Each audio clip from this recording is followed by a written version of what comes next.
Go beyond market headlines to understand the reasons for the day's movers and shakers. And get your portfolio ready for tomorrow. Beaming live from the CNBC-TV18 Motilal Oswal studio.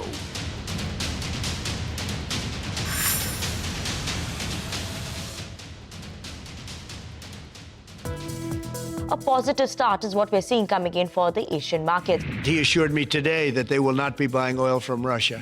Some positive comments coming in from President Trump, which will help sentiment on the whole, and that could be the big driver. Considering the country's growth ambition, the banking industry has a major role to play.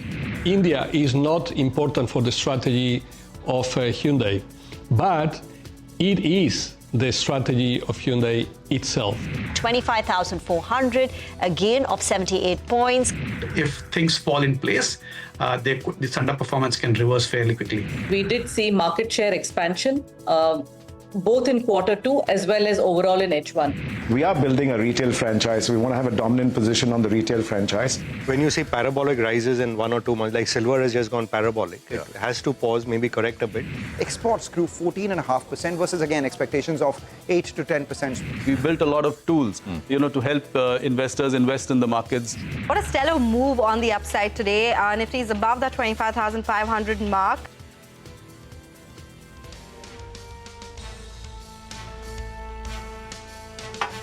Well, it's beginning to look and feel a lot like Diwali. Look at the markets go, right? Up and away. The Nifty is now close to the 25,600 mark. And yesterday, we added about 170, 180 points in the Nifty. Today, we've added another 265 points. Very, very strong. You're watching Closing Bell. We're coming to you live from the CNBC-TV18 Motilal Oswal studio. I am Reema. With me are Nigel and Ekta. Hi, guys. 1 hour to go. Where do you think we'll end? I think we'll end at the highest point since July 2025. We're just looking at the data. We haven't had a close at around 25,600 all the way since July 2025. So that's going to be important. And today, actually, sentiment was good overnight because of what Mr. Trump had to say. It appears India's moving towards a deal with them, hopefully. But earnings reactions have been positive. Axis Bank on another day could have been down. Today, the stock is up still 2%. Street is willing to look ahead and believe that the best is yet to come. And even Nestle, that's delivered a good set of numbers. The street is believing the sector has turned. So Nestle has spiked up and the entire FMCG pack as well. Sharp spike is what we got. Pat, as those numbers did come in there. So, that's definitely driving sentiment that earnings are beginning to turn. So and even IT wasn't bad, right? The picture that we had so far. And today, of course, the 2 earnings reactions that he spoke about. Yes, and we've got 2 good listings as well in today's trading session. So I think everything seems to be on the positive side. But if you're talking specifically about the financials, I think, the Nifty Bank nearing that record high in today's trading session. There's a lot of buying and a lot of optimism, which is actually seen in the banking space. And not to mention that we have a whole host of banks which will be coming out with numbers in the next few days. Saturday is actually going to be a Diwali for banks when they come out with numbers. We have the likes of, ICICI Bank, Federal, HDFC Bank, PNB, J&K Bank, RBL, IndusInd, all of them releasing numbers on Saturday. So there's a lot of optimism ahead of that, and maybe Axis is setting the base a little bit, in terms of what we can possibly expect. But nonetheless, that's on the markets at this point in time. But let's tell you what we have lined up on Closing Bell today. Earnings fire up the markets. The Nifty is perched at day's high above 25,500 levels. Even amid broad-based gains, it is the autos, FMCG and real estate counters leading the way today. The star of today's session is Nestle. Domestic sales led growth furthered by volumes in high single digits in the quarter gone by. A detailed fine print of those numbers coming up on Closing Bell. Among other stocks reacting to numbers, we have HDFC Life, which is downbeat in trade after Q2 performance, fails to woo the street. Details on the performance in the quarter gone by coming up. And in earnings expectations, we'll tell you what to expect from JSW Steel in the quarter gone by as well. All right. Well, in any case, we do have Mitesh now joining in to tell us how one should position themselves in what is a very lively market. Mitesh, well, I think it's time to wish you a happy Diwali. At least the markets are indicating that at this point in time. So give us a sense, what's your strategy this afternoon? True, I think, this does feel like a festive season. And, in fact, I was highlighting this level of 25,630 odd which is where we got the highest closing on the 27th of June. And I said that most likely we will get towards that and test that. Now that we are close to it, my advice, at least take some profits on the long positions. Maybe you get a day or two of pullback, but I think the structure is on the positive side, which means that eventually you should get past 25,650 as well. And then therefore you should look at fresh targets, and which could be in vicinity of 25,900 to about 26,000. So I'm broadly positive, but tactically, given the fact that last 2 days has seen a rally from 25,100 to about 25,600, 25,630 was the earlier high, I think it makes sense to take some profits off the table. So take some profits now, and when the Nifty crosses 25,650, you would look to add to your long positions towards 25,900, 2600. Is that correct? That's correct. Okay. What about stocks, Mitesh? Hi. Afternoon. Yeah. Hi. I have actually 2 buy calls right now. HDFC Bank is a buy with a stop at 979 for targets of 1,020. And HUL, after a long time, has come on the buying radar. That's the buy with a stop at 25.34 for targets of around 25.90-95. Okay, all right. Thanks a lot, Mitesh, for joining in and giving us those calls. We'll re-invite you on the show later on today. By the way, from the broader markets, actually, there are a few stocks that are doing pretty well as well. Pull-up tips. That one's up close to 7%. So good move is what we're seeing on that particular counter. Sharp spike up is what we're seeing. Good volumes as well on tips. And Ather Energy as well, a company that's been gaining market share. The street likes it. And in fact, from low teens market share, they moved to high teens. That stock continues to run away. But I think the Nifty Bank has hit all-time high levels. No. Nifty Bank. Nifty Bank. Yeah. Nifty Bank is at all-time high levels, while the milestone on the Nifty is 25,600. Yes, so the best level since the 2nd of July, no complaining coming in there. 25,612 is currently where the Nifty is at. Bank Nifty at a record high. Yeah. And the gains are coming on very rapidly, right? Yeah. When just 5 minutes back, when I was looking at the Nifty, we were up to 60. In 5 minutes, we've added about 30 points on the Nifty. So I'm saying the last leg, push, the gains are piling on very, very rapidly. But let's talk about I think the Nifty Bank, actually, we should get the number up. I think it's 57,000. What's the number on the Nifty Bank, actually? 59,300 odd. Yeah, no, 57,500. The high, I think, the all-time high, I think, is around 57,628. I think we have 100 points or so to get there, unless in today we had a tick that went above that mark. Yeah, so I think we have around 100 points or thereabouts to get on the Nifty Bank. 57,628.4. That's the highest level we have seen on the Nifty Bank. Probably it's at a 52-week high, though. We'll get back to that data point. Well, let's talk about the stock of the day. Nestle India gaining in trade after reporting a solid showing in Q2. Mangalam joins us to dissect those numbers. Mangalam? Well, the first FMCG company major to report their second quarter numbers on the street is not going on with a lot of expectations, but more importantly, it's also the first quarterly performance under the new leader for Nestle India, Manish Tiwari, and what a performance it has been. The company's reported strong double-digit revenue growth. In fact, the street was working with a number of just 5285 crores, which would imply a 3.5% sort of growth. The company has gone ahead and reported a 10% plus revenue growth at 5,600 crores. In fact, the EBITDA as well has been a beat against expectations. The margins a slight miss, but nothing really to complain, because on an absolute basis, the EBITDA and the revenue have been strong beats, and the net profit as well, 753 crores versus street expectations of 710 crores. What is it that led the growth? Domestic business grew about 10.8% versus expectations of 3 to 4% growth. Exports grew 14.5% versus again expectations of 8 to 10%. So both on domestic and exports, the company has done a lot better and led by strong double-digit volume growth in a lot of their categories. In fact, the company says 3 out of their 4 product groups delivered strong volume-led double-digit growth. And there was distribution expansion in products like KitKat, which aided volume, especially in the rural markets. We've been talking about how rural and T2 are doing a lot better this time around. Even Munch and Milky Bar did well. Pet food business reported high double-digit growth. In fact, the best ever since incorporation of that business into Nestle itself. The only near-term worry, so to say, is the gross margins. They compressed about 230 basis points. The street was working with a number of an 80 to 100 basis points compression, but nothing really to worry about there, because milk prices are expected to soften after the festive season. Coffee prices also expected to stabilize if not fall, and edible oil prices are the only ones which are likely to remain firm. we are seeing some moderation in cocoa prices as well. So all these factors doing extremely well. Apart from all of this, what the street was eyeing is the leadership strategy under Manish Tiwari, and that has been outlined as well. They've said they're focused on penetration-led volume growth. In fact, they will invest in growth, accelerating investments in both brands as well as manufacturing capacities. This after they've increased their capacity in the Sanand facility. And finally, the endeavor for the company remains fast, focused, and flexible. All these factors working well for Nestle. The stock is about 10% away from record high, did well in yesterday's session, is doing well today as well, trades at a premium to the FMCG sector, but if it continues this kind of outperformance, there's no reason to believe that this premium won't be justified. Thank you. Very well explained. And now Nestle is just 5% away from its all-time high level. The all-time high is 1347 on Nestle, and the stock is now at 1280. So not much distance to go after today's 5% gain. Devin, are you surprised by Nestle's strong numbers? Look at the volume growth, much higher than the muted 1-2%. And we thought bulk of the benefit on account of GST festivities will come in Q3, but it looks like it's been an early Diwali for Nestle.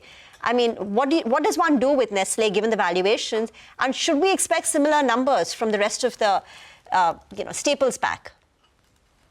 Yes, Rima, good afternoon.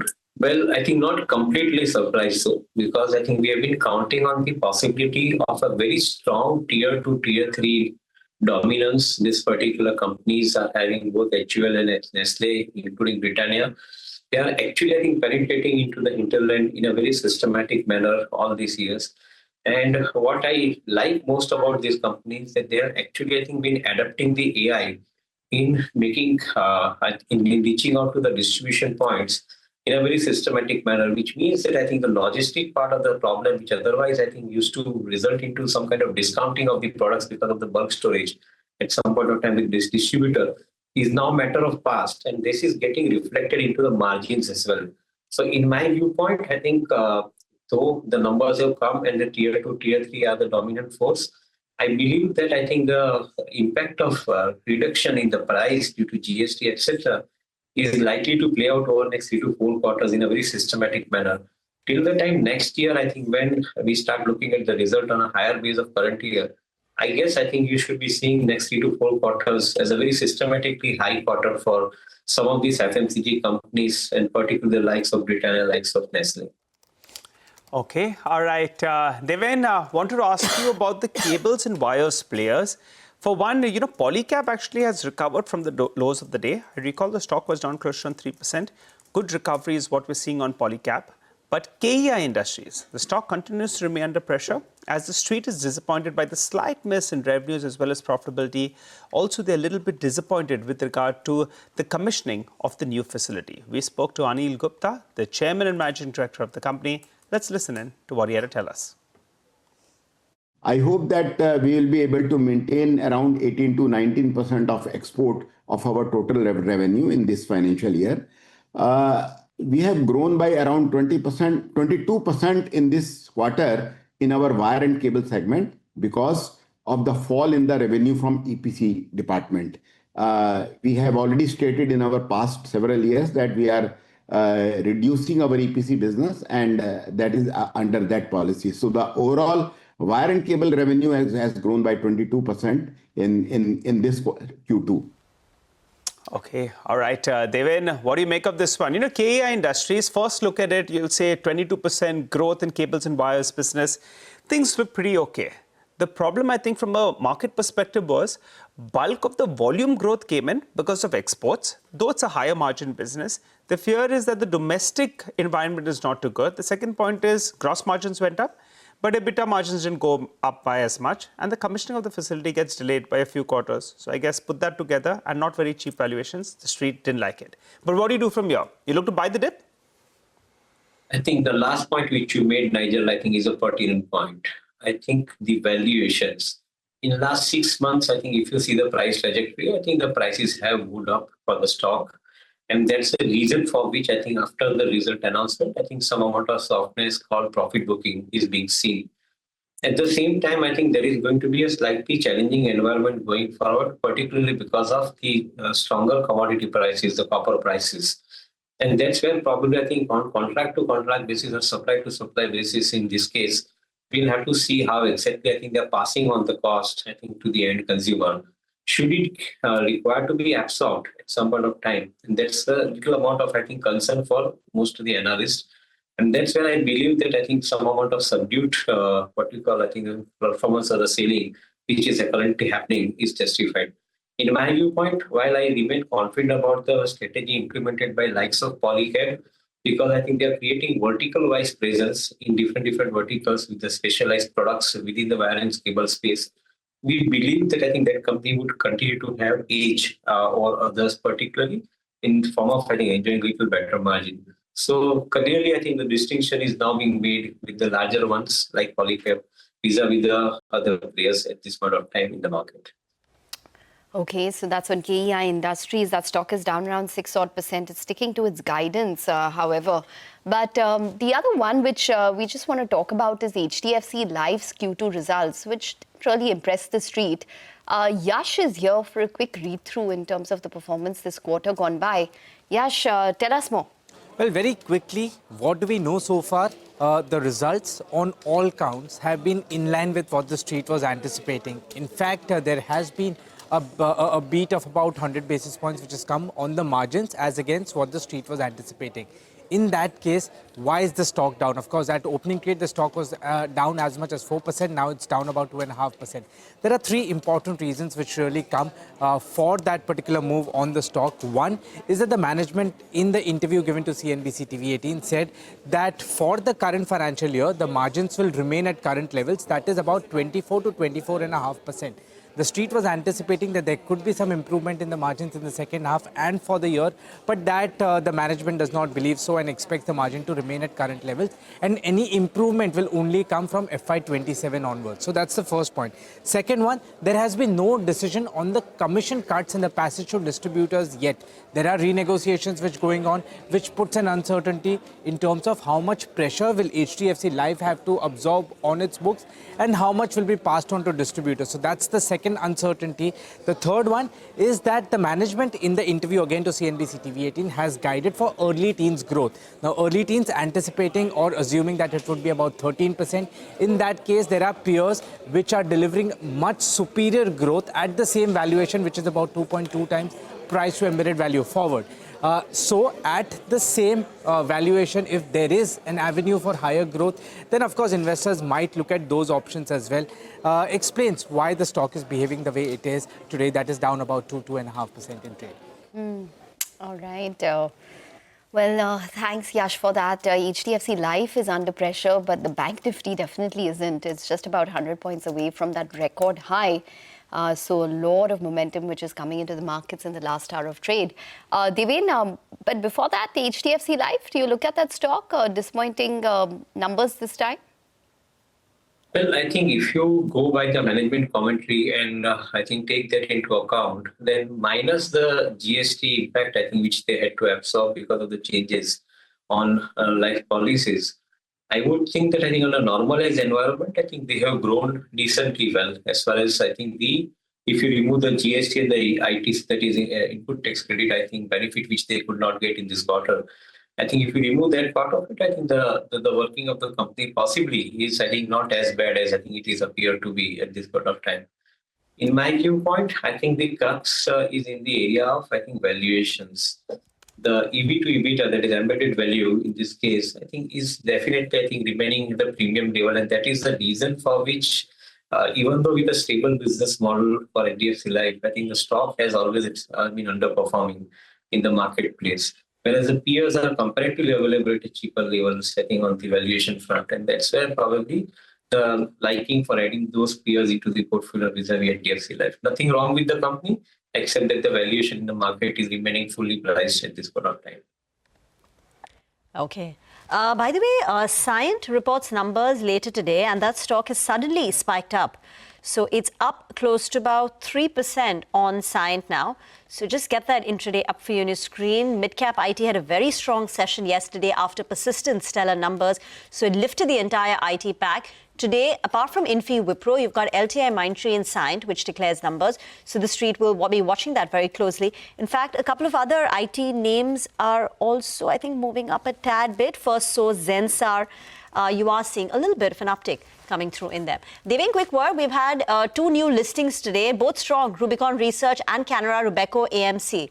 Did you, participate in any of these IPOs? What would the advice be now after the listing?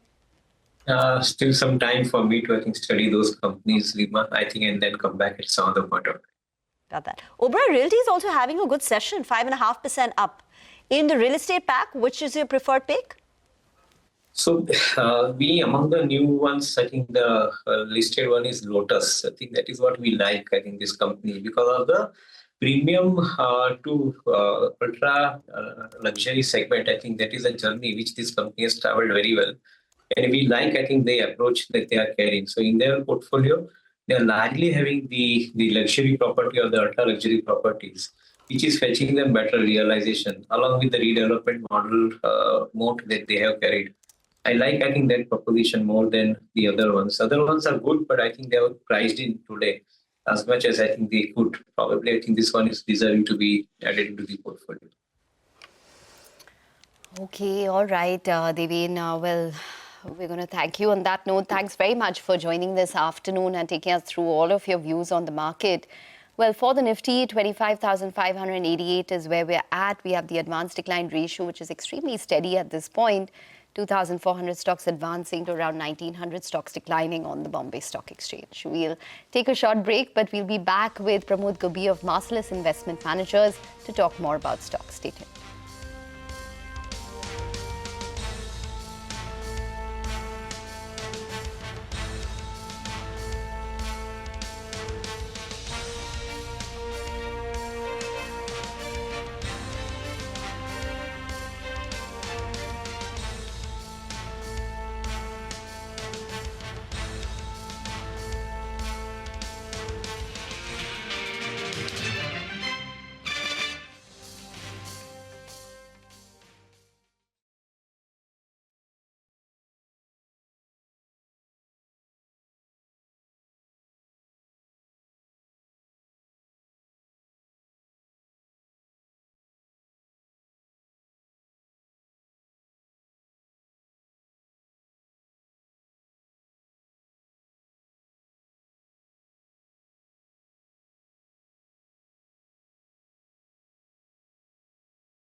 Welcome back. Well, we have the eternal numbers which are flashing on the screen. The EBITDA is coming at around 239 crores versus our poll of around 256 odd crores, and that is a margin of around 1.8%.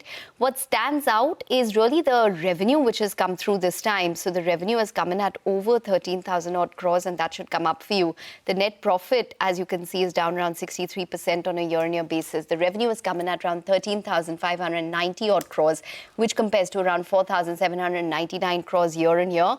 And also on a sequential basis, there's a huge jump in terms of the revenue. So 13,590 compares to 7,167 crores sequentially as well. The quick commerce revenue, as you can see, is around 9,891 crores versus 1,156 crores. So those are a couple of details which are floating in with regards to Eternal. And you can see that the stock is up around 1% at this point in time. We'll wait by for a breakup in terms of, what the segments would be. Actually, the segments are there. The food ordering and delivery, out there, the growth is closer on 20%. But the quick commerce business that's coming at around 9,900 crores, not just on a year-on-year basis, on a sequential basis, that compares with around 2,400 crores. So I think that's the reason why those numbers are looking so huge in comparison to our poll, because the quick commerce part of the business has done much better than what the street was working with. This is as per what, the initial numbers that we have right now. Profitability appeared low, and that's why the stock did move down. But I think now the street is coming to terms with regard to the revenue beat, and that's why the stock is up closer on 3.5% from the low point of the day. We're waiting for further clarity with regard to these numbers. But initial take, beat on the top line. The reason for the beat is a quick commerce business that effectively on a sequential basis has gone up by closer around 4x.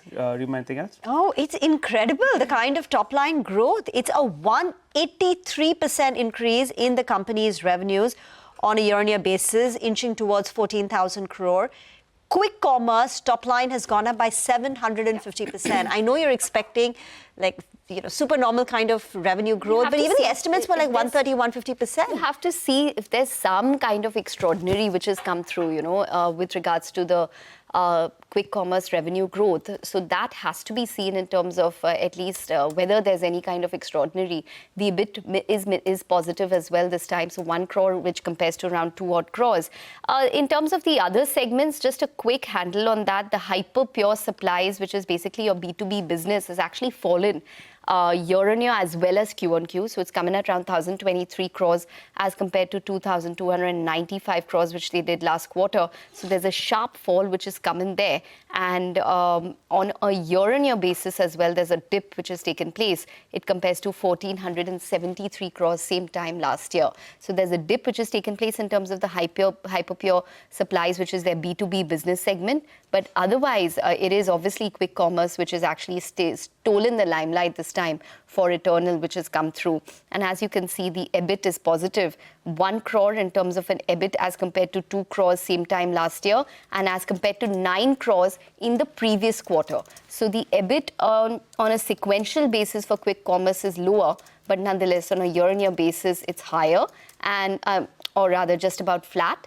And for the revenue, obviously, there's a huge uptick which has taken place for Eternal. As you can see, the stock is spiking up around 3%. The stock has been hitting record levels day after day. Yesterday also it was at a record high, the day prior day also, and now again, it's a 3.5% up move. Really capitalizing on the opportunity and increasing the penetration of quick commerce. And I think that's the reason why it's been bid up so much, Eternal, because it's executing also very well on the opportunity. Pramod Gubbi of Marcellus Investment Managers joins in. Pramod, I know you don't like talking about individual stocks, but just give us your initial numbers on Eternal. Numbers are just trickling in, and Mangalam will also be joining in. But the quick commerce play and, Eternal, Swiggy, your thoughts on what we're seeing? Hi, thank you. Thanks for having me here. No, it is clearly a significant penetration story, right? There's significant shift from mainstream grocery retail into quick commerce. So the addressable market is as big as you can think it can be. The only challenge was around execution. Clearly, these numbers suggest that execution has been pretty much fantastic. What we also have to see is the profitability piece, where I think there's been some sort of a disappointment, but it was in some sense expected. If you're going to push the top line this strong. The only question is there increase in competitive intensity? We saw some sort of competitive intensity subsiding last quarter. We expected pretty much similar trends to continue, but these profit numbers need to be seen in greater detail to arrive at that. Pramod, just request you to stay on. Our colleague Manglam is also now joining in. Manglam, have we seen 750% jump in quick commerce revenues before? All right, so here's one thing about quick commerce, and because the reason why this jump has happened is because, remember, between the last time and now, it is a majority domestic owned company, and as a result of which they are owning their inventory. So every time you own your inventory, you make a sale on that, the gross order value gets reflected as a revenue, as against the take rate that a company takes, or as against, the sales that they make on this traded basis. So which is what explains this sort of big jump that has taken place. The company had told us earlier as well that they are looking to own their inventory. So it's the third party model which was there, which is now their own inventory model, which is why that big jump that we've seen in the business. What really stands out for me, however, is that, two things. One, every time they're owning the inventory, they will have to deploy more capital, so the working capital increases. But in return for that, they were going to get about 100 basis points more in margins because they were now owning the inventory. So the net operating value growth, or the NOV growth, which is coming right now of 137%, is a more comparable number than the 750% jump that we've seen on a reported basis because of this change in the model. And this is the big positive, 137% growth in the NOV, because the street was working with a number between 120 to 130% as well. So that 137% goes down as a beat. The other thing that goes down as a beat for me is that the food delivery business, which has been growing at around 16 to 18%, this time around has grown at around 20%. So that's a big positive as well, because for 3 quarters in a row, the business was growing at around 16%, and the street thought that's slowing down until the last quarter, where the growth stabilized and the management said that from here on growth will only increase. So that's something we had to look at. That's exactly what has happened. The growth has increased from the previous quarter. They've added 272 new quick commerce stores. That's again something that was expected. 1544 was where they were, and the street was expecting the current quarter's number to be close to around 1750 to around 1800. So all of this works well for me. The reason why the stock may be coming off may be because of some sort of commentary around competition. So that's something I'll be watching out for in the shareholders letter. And that's perhaps the only reason that explains why the stock may be coming off. But, as far as the reported numbers are concerned, when it comes to the food delivery business, the addition of quick commerce stores and the net overall value, or the sales value that have come in from the quick commerce business, the growth of almost the net order value of 137% isn't bad at all. In fact, it's at the higher end of street expectations, if not above that. Okay. Any reason why the B2B business has seen a sharp fall in terms of revenue? Have you managed to look at that? I haven't managed to look at that, but for B2B businesses, they did say that a large part of the B2B businesses will be subsumed in the own inventory model, because typically what happens is that quick commerce right now, you are doing a third-party thing. Thereafter, now you own your own inventory, so even the B2B supplies go via that. So a large part of that may perhaps be then taken into the quick commerce business, which is why it may have gone lower, but I have to look at more details. Yeah. By any chance, have they given the like-to-like? As you said, right, the jump in numbers is because of the change. This is the NOV. And that's in line with what they've been doing, or even better. 120 to 130% was expected, closer to 130, 135% as well. So this is pretty much in line with expectations, if not beating the expectations. Okay, so that's the number we need to go by. NOV of around 137% growth this time. Thanks, Manglam, for that quick take, and we'll probably try and get you back on. This explains why the food, why the stock has been selling off a little bit, because food delivery NOV has come in at 14% now, which is lower than what the company had done earlier. So they had done 16% earlier. The management said this is stabilizing. Food delivery revenue has increased, but NOV has come down. What this basically means is that their take rate has increased a little bit, and at the same time the discounts have reduced. So which is why we have the NOV, which has grown at only 14%. So here the competitive activity is something that will be eyeing very, very closely, because on the quick commerce end, even as competitive intensity is coming off and the worst of margins is behind them as far as the management commentary is concerned, food delivery, here's a new form of competition coming in from the likes of Rapido, etc. So if they start eating into the company's market share here, then what has been a cash cow for you will start being margin diluted because of the competition that there is. So that's something we'll most definitely watch out for. Food delivery, NOV at 14%, is something that may concern the street a little bit, but I'll look into more detail and come back. Okay, so maybe it means that maybe there's a little bit of competition which is clicking at the heels at this point in time. All right. Well, we do have Deven Choksi joining back in for a quick take on Eternal. Deven, if you've managed to just look at the numbers, what Mangalam pointed out is that there is some amount of restructuring in terms of how they're reporting the quick commerce revenue. And separately, the NOV for the food business is up only around 14%. Previous quarters has been 16%. Your take? Well, I believe that I think other than the numbers, I think what one should be mindfully looking at the size of the company as far as the market cap is concerned, and size of the company as far as I think EBITDA and the profit is concerned. Even if one takes, I think, the 4 quarters profit as 1,500 crores at EBITDA level, and I think the market cap of 3.5 lakh crore, assume that I think with all the kind of corrective steps that they are taking, I think this 1,500 crore of the EBITDA becomes 3,000 crore. Market cap is 3.5 lakh crore.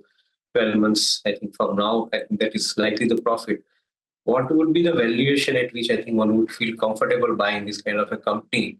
It seems that I think the market is probably, I think, factoring some amount of need to correct on the valuation side. I guess I think the valuation is expensive, remains expensive, unless I think we see some material jump into the profit. Probably all other calculation metrics that we are trying to apply, I think, has now going to solve the problem on the valuation side. All right, Deven, appreciate you joining in and giving us that quick take with regard to Eternal. The stock has come off. Also, there is some commentary that's coming in there. Eternal Limited, they are saying that they are fighting multiple headwinds, including soft discretionary consumption in general in India. That's point number one. Point number two is they're expecting a slow uptick in growth rate in the near term for food delivery itself. So after dancing away, the stock has now cooled off. Initially, there was a big beat with regard to the quick commerce business. It appeared was very good, but it's basically the change in accounting standard that caused that particular kind of beat. And as Mangalam said, the key business, which is the food delivery business, out there, they're sounding a little bit cautious, and maybe the growth, the NOV growth, is not as much as what the street worked with, or maybe it's slowed down a little bit in comparison to the previous quarters, which explains why the stock has come off the top. Let it settle down a little bit. The take is that, in fact, the numbers are pretty okay. There is some cautious commentary as well that's coming in there, but we'll have to understand in further detail. As Mangalam gets that, he'll join us back. Pramod Gubi is still in conversation with us. Pramod, sorry for making you wait by Eternal coming out with a set of numbers that's racking everyone's brains. But how are you feeling about the market on the whole? Last 1 year has been challenging. One would say we have done pretty okay going by the kind of challenges we had on the domestic front. We had earnings that slowed down as well. We had an issue, a skirmish with Pakistan. And on the global front, there are a lot of issues. President Trump at center stage. Do you think the markets are now bracing for a better move in the next 1 year or so? Well, predicting markets in the short term is always challenging, but I think I agree with you. The last 1 year, despite the challenges that we've seen, it's not just the narratives, right? Clearly, economic growth and earnings growth, we've been almost, 6 quarters of single-digit earnings growth, whereas valuations at the market level across indices are pretty much above historical averages, significantly above historical averages. The fact that the markets have been flat is actually a pretty good outcome, and clearly, we have to thank all the flows that's coming into mutual funds for that. But if you pause there and look at the relative situation, relative to the rest of the world, we have underperformed massively. I think that's a better way to take away the events of the last 1 year rather than absolute terms. Now, the question is, going forward, have we seen the worst? I reckon earnings are likely to bottom out soon. Partly from a statistical perspective, you have very favorable base rates, but we also got some sort of stimulus in the form of both income tax cuts as well as the GST cuts running into this festive season. Hopefully, this can trigger a sustained recovery, consumption leading to utilization levels going up and further private sector capex, the long elusive private sector capex to trigger a job creation, much needed job creation, because we're facing structural headwinds around automation and AI. Only then can we have any sort of a stronger view in terms of earnings recovery sustaining well beyond the next 12 months and also justifying the current valuations. Even then, I reckon, given where valuations are, we might just protect the downside. But we might be looking at a more consolidatory sort of a market environment over the next 12 months.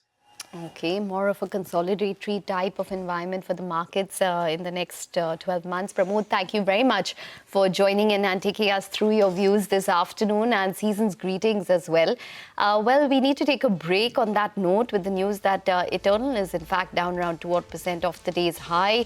And we have the markets, however, the Nifty, which is holding with a gain of around 258 odd points. Be back with more. Stay tuned.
Welcome back. Well, let's go across to Nigel now. He's joining in from the F&O desk to tell us what he's looking at today. Nigel, over to you. Well, Ekta, things have been looking good. We have been maintaining this view that this market from sell on rise had turned into a buy or dips, and that's precisely how it's playing out.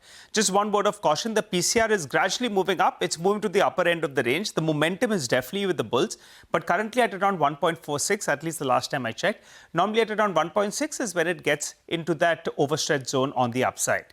And the reason that it's moved up is because put trading, just take a look at the addition you're seeing, 25,500 put. The premium has come down to less than 50 rupees. Start of today it was 165 rupees. 25,600 put as well. That premium from around 240 rupees, that's come down to around 80 rupees. On the flip side, the call buyers, they are very, very happy. Now we'll have to see how that works out because the highest, open interest built up is at around the 25,800 call.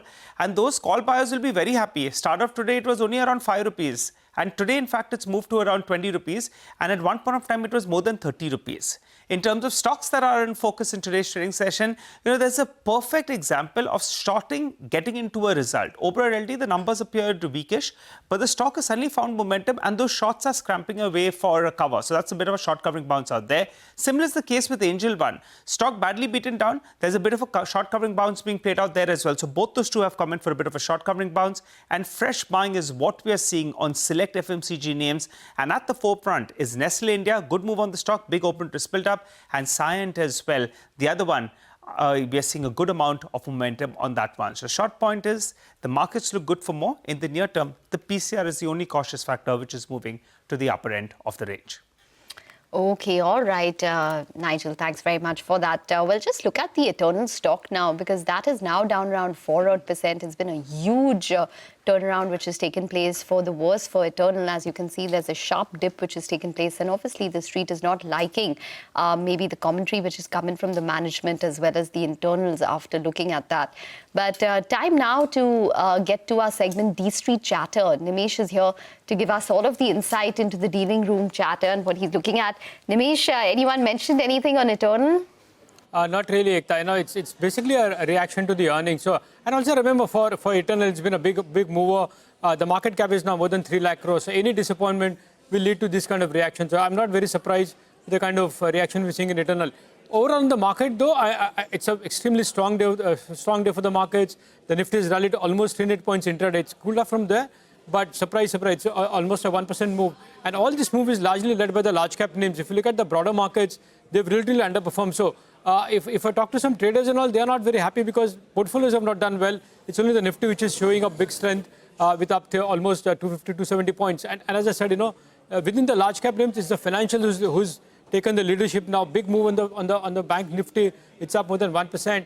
And rightly so, because there is now clear tailwinds coming in for the banking sector. We have got large deals coming up. Saturday we'll see a big deal in RBL Bank. And also, generally, there is a momentum and lack of ownership. So that's clearly playing out in the banking sector. Flows, again, it's a mixed day, but I understand the buying has resumed. And remember, the FIs are still net short more than 90%. So as things move up, you're going to see a bit of short covering rally as well. What on the technical levels? 24/7 is the next level to watch on the upside. If that gets taken out, the feedback from technical experts is you will see further short covering rally. So there is a bit of momentum now for the bulls to play on this rally, but I guess there will be more catch up once the Nifty crosses 25,700 on the upside. Okay, and specific stocks, Nimesh? Well, so a couple of names. First stock is CMS Info. That stock is recovered from the intraday lows after a large block. Nearly 2% equity got changed hands. Understand a leading FPI holder was a seller in today's block, and there are multiple buyers, so disclosures could be interesting. But I understand that FPI was a seller in CMS Info today. The second stock is Marine Electrical, a small stock, only listed in NSE, but that's been buzzing. It's down today, but off late you've seen a bit of momentum there, and volumes also picked up. And for Marine Electric, there is a strong buzz that maybe the company is going to bag a very large order very soon. So that's the trigger there. The third stock is M&M. That's been buzzing in trade today on very large volumes, and there is a bit of delivery-based buying as well. There was a Morgan Stanley tactical buy as well in the morning. They expect over the next 60 days the stock to outperform, and there is buying resuming in M&M at current levels. And the last name is Aether Energy. We saw that initiating report from MK yesterday. The stock was up 3% yesterday. Even today, the stock is up almost 8% and on good volumes. I understand one domestic mutual fund has been an active buyer in Aether Energy, and hence a big move in that stock as well in today's market. Okay, all right. Nimesh, thanks a lot for that. Well, let's hop across to Mitesh Thakkar from Bonanza Portfolio. Mitesh, what's the call on the Nifty first? Start preparing for a good Diwali, take some money off the table. You've had a quick fire run. Or do you say hang on to your long positions and give us your fresh trades? No, I already said that Nigel take some profit because 25,630 was the high which it got on 27th of July. And you've had a good rally in the last 2 days, roughly about 500 points. and you're hitting a previous high. So I think 25,600 is a good level to take some profits. But the directional bias is on the long side. So you've had a good run. You might see some pullback, some consolidation. The intraday averages will catch up, and then we should see further higher levels. So for the timing, I have two buy calls. Grasim is a BTST. People start at about 28.39 for targets of 28.75, and GMR Airport is the one. That's the BTST with a stop at 90 for targets of 90. Got it. Okay. All right. That's the advice coming in there. May not hurt to take some money off the table on the headline index. But as part of Summer 2082, my colleague Prashant caught up with veteran investor Samir Arora at his Mumbai office. In this snippet, he talks about how he's been an India bull and how 2008 global financial crisis made him change his outlook on markets. Let's listen in. 2007 and broadly even now, consider myself as India bull. In fact, I was on the cover of, I think, this Dhirendra Kumar's magazine. Value Research. Where it said Mr. India Bull or something. Okay. And I used to collect bulls and I still collect, but now not as many. So then you become the representation or the poster boy, and even you guys or CNBC, whoever would call, and I would say, no, HDFC, nothing is wrong, and this ICICI, nothing is wrong, it is Lehman Brothers, overly defended because you took that position in public. So after that, therefore, I don't overly defend anything because I have realized that even if people say, oh, this fund manager is saying it publicly, but privately, no, you think the same thing and you act in the same way. Correct. If you don't say it, if you say it loud, it becomes difficult to change your position. And even to yourself. It's not even to yourself. So I went to one like a course kind of thing. There's like a 101 hour these. I think it was organized by CLSA. So it was for traders actually. And they said if you're sitting in a room and everybody's sitting and you are long gold, and gold goes up, you don't get up and say yes, because now everybody thinks that you are long gold, therefore you are a gold bull. Now if gold corrects after 30 minutes, when you're talking about traders, you will not sell. Correct. Because you just publicly expressed your... So I see today, good thing is, today one of the bigger mutual fund companies has taken a position. I am bearish. I am on cash. Now market falls 10%. If they buy, people will say, you were bearish only for 10%. So these kind of things I have totally... So you wisened up to that kind of... basically... I realized that these positions are not to be taken publicly. You be ruthless and a little bit shameless. And in my room, office in Singapore, I have these Ganesh, Lakshmi and all. And below that, I have got NAV in letters, because by the 3 letter people buy their own initials. I bought NAV. NAV is the boss. NAV is the boss at the end of the day. As long as you are doing things properly, NAV is the boss. All right, back to talking about quick commerce. Eternal is now down close to about 3% as the street digests the numbers, but its peer competitor, Zepto, has raised close to $450 million in fresh funding that takes its valuation to $7 billion. This round saw participation from new investor CalPERS, alongside existing backers who have doubled down on their investments. We spoke to Adit Palicha, the co-founder and CEO of Zepto, about the details of the fundraise. Listen to it as we slip into a break. Financing has been, pretty significant milestone for the company. We're excited to, have all the names that you mentioned in your introduction, and I think from our lens, the focus is, we've been able to grow. The reason why we were able to get this financing done is because we've been able to grow from roughly around 500,000 orders per day in mid-2024, when we closed our last fundraise, to about today 1.6 to 1.7 million orders per day. What we've been able to do, which I think is more important, is we've been able to consistently keep turning stores profitable. We've done hundreds of stores, incremental stores profitable even as we expanded. And so those are the foundations for this fundraise. The vast majority of this $450 million is primary.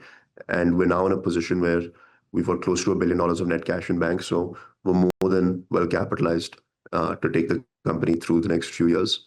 So that's basically where we are right now.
Welcome back. Well, we have Mayuresh Joshi joining in now to discuss a couple of stocks as well as his take on the market. Mayuresh, hi. Welcome to the show and season's greetings.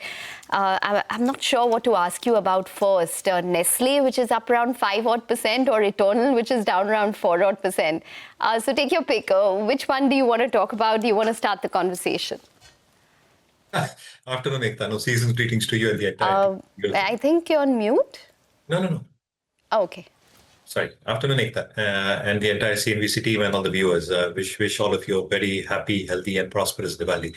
I think Nestle's numbers actually stood out on two counts. One, I think the superior growth that they probably exhibited, the 10.8% sales growth that has happened with higher single-digit volumes, and 3 out of their 4 categories, including confectionery, packaged foods, the coffee business also doing well.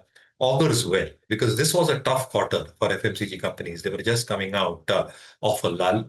Demand was expected to still remain soft, and yet they have performed relatively better in terms of performance, both in terms of price as well as volumes. Going forward, again, I think the expectation largely in terms of input cost, which largely would have hurt their margins a tad bit in this quarter, might also inch higher because you're expected to see milk prices, coffee prices, cocoa prices actually remain benign, though palm oil prices might be a little bit higher. So I think even the margins might start moving a tad bit higher. And with expectations of more stores expected to open up, specifically on the semi-urban and rural front, along with the plant in Sanand for Maggi, I think there can be significant push that can come through. Valuations have always remained expensive, but if we're able to deliver in Q3, Q4 with GST rationalization, I think those premium multiples might work. For Eternal, I think there was a long discussion. I heard that over the last 30 minutes. I think the entire aspect here, as we've always maintained, is valuation still remains sky high. For Eternal, competition still remains extremely intense, and therefore how margins play out specifically in the food delivery business is going to be extremely critical. Volumes will show an uptick in this quarter because with festivities around, both quick commerce and food delivery should pick up quite significantly. They've accelerated their store opening, but valuations remain very, very expensive. All right, Mayuresh, thanks for that. Well, I think we'll have to wind down on the markets today. And actually, it was a very, very good trading session. The Nifty goes home with a gain of 250 points. The Nifty banks 600 points. The real story was in the broader markets. You had Rubicon, the new listing that did very well, up and about in today's trading session. A 30% return on day one. Canada Robeco as well was up close to around 13%. Both those two were the stars of the day. The other stocks that reacted favorably, Nelcash was up close on 17%. BLS as well was up and about in today's trading session in all cargo terminals. Boy, oh boy, a big move is what we saw on that front. From the frontline stocks, well, what did very, very well? Nestle, clearly the one that was the beat of the day, up 4.5%, and it triggered the entire FMCG pack to move up as well. All those stocks, whether it was Tata Consumer, Titan, all of them were up 2.5% to around 3.5%. The banking names as well looked good. Axis Bank came out with a set of numbers. There was a mixed view out there, but the stock ended higher, telling you the way the market is approaching some of these numbers, willing to look ahead. And the Nifty Bank as well did zoom away and trade. Eternal, mixed set of numbers coming in there. Very volatile in the final hour of trade, but by the time we wound up, the stock was down close to around 3.5%. So the bulls will feel Diwali is near, and that's why they were lighting up the Lal Street in today's trading session. Okay, and the Nifty and the final tick on the Nifty is about 25,566, not quite at the day's high, which was 25,625, but a gain of 1%. Mid-caps ending up about 0.5%. That brings us to a close on Closing Bell. Don't go anywhere. We'll continue the conversation and prep you up for tomorrow with Markets Forward.